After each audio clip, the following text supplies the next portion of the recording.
Hi everyone. In this video today I want to continue our series about what you need to know about the ATA. In this video I'm going to talk to you about what you can win in the ATA and how they pay out winners, if you will, and how that whole scenario works. So I'm going to devote this whole video to that topic because it is a little bit of an extensive topic, and it's pretty important if you're getting into the ATA to understand all of this. So you can avoid some lengthy wait time, having to figure out, did I win anything, did I not win anything. It's going to save you some time, and so it's really a good thing to know if you're looking into getting into the ATA. So let's go ahead and get to it. The first thing that I kind of want to cover is that actually the tournament is not obligated to pay anything. So for example, you'll see this sometimes is some clubs have what's called a target only shoot, where you just go and you shoot the targets. Or, you know, one tournament may pay out cash prizes, another tournament may give you a napkin holder. I mean, you know, it just varies depending on the shoot to shoot.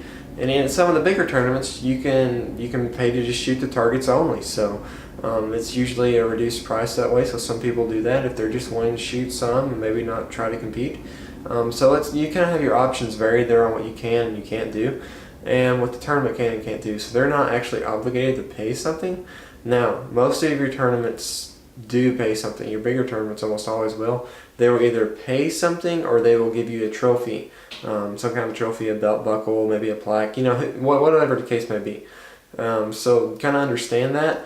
And the bigger the shoot usually is going to be the bigger the trophy in the championship events. You can go to some of the small shoots and you'll find some really good prizes and some money and stuff, especially if they have, you know, some of them around 150 shooters. You know, that's getting into more of a medium-sized shoot, but some of those you'll find some good payouts in some shells and and even in cash. So keep that in mind whenever you're picking your tournaments, and understand that, you know, if you go to a tournament on the weekend at a small club, it may be targets only, it may not. It's important to look at the shoot program before you go so you can understand all that. So the three ways that really you can win is you're either going to win champion or runner-up, or your category or your class. Now your category, if you watch the second video of this series, you know this, your category is your age level, or your age. So they're going to classify you based upon how old you are.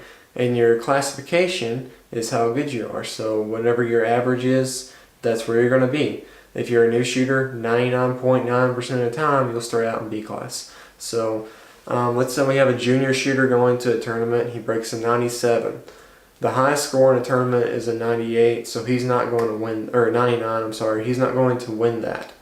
So he's going to go ahead and drop down to his category.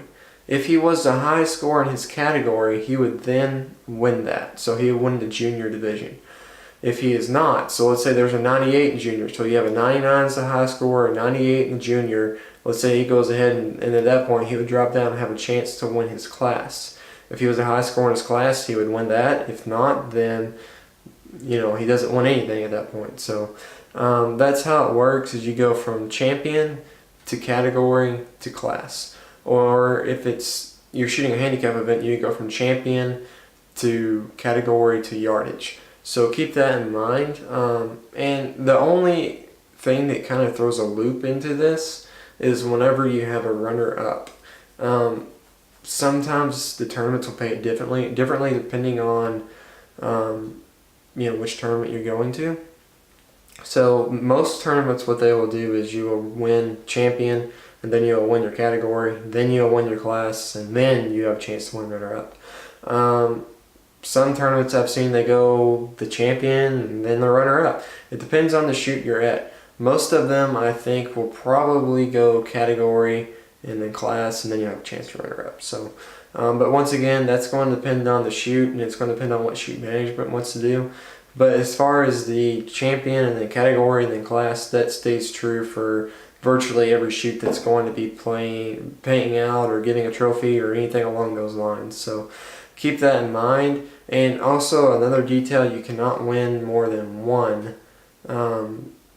thing per event. So you cannot win your champion of the event, the category, and the class. Or you can't win, let's say you're a junior shooter and you're in AA, you can't win junior and AA, or you can't be the best AA junior. It kind of is a little bit complicated there.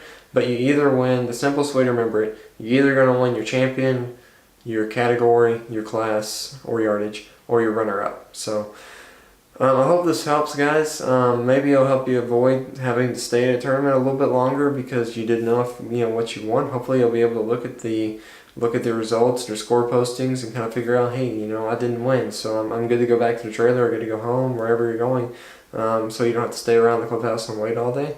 And so keep these things in mind, and I hope this video helped you out if you're new to the ATA or just need some clarification on this topic. So give us a thumbs up, please subscribe, and thanks for watching, guys. Have a great day.